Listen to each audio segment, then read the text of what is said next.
Newell Brands having its worst day in more than a year after missing sales expectations and giving weak guidance. Steve. Yeah, so Newell's been a battleground stock. Carl Icahn's been a big owner of. They just can't seem to get it together. They continue to miss. They should be setting expectations like rock bottom. The play is to have the company break up. The sum of the parts much greater. I'm not there. I've looked at it. Actually been in and out, lost a little dough on it. Not going back. All right. CBS reporting lower than expected earnings and revenue, but the media company gave an optimistic forecast for streaming subscriber growth. Jim, you own it. Yeah, and I think that's very important. The OTT over-the-top system that they've put in place is a viable competitor. Now, if I tell you that there are 8 million subscribers right now. Competitor to what?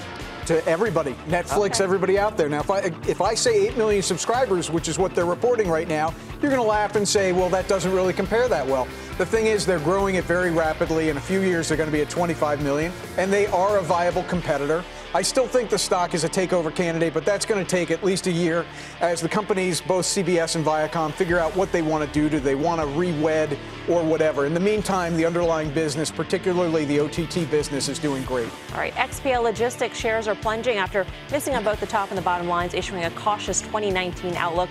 You're elsewhere in the space, Shannon. FedEx and UPS are your plays.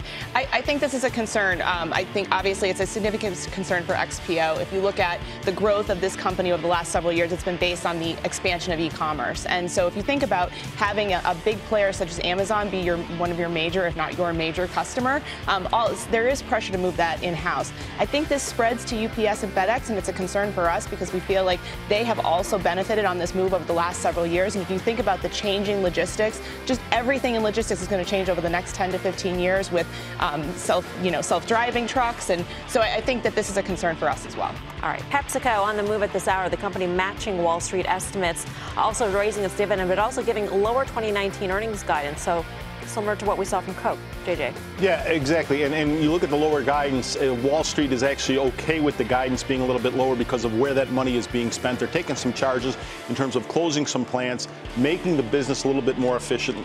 In general, they did very well on the two primary areas of the business. Snacks in North America, 38% of the business, and beverages in North America, 23% of the business. Both did very well in this earnings, making the business more efficient and everywhere, I think, is being accepted well, and stock up over 3%. All right, Workday hitting an all-time high today after being upgraded over at Cowen to a buy rating. Josh. Look, I love this company. It's a very, very expensive stock, but it's been the whole way up, and it continues to go higher.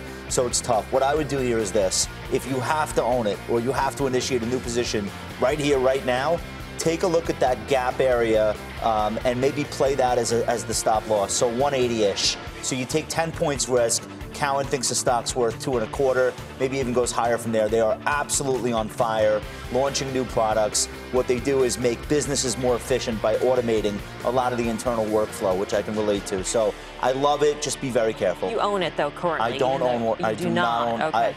Every day I wish I did, and I've been following for a long time. I do not currently own it. I wish I did, though.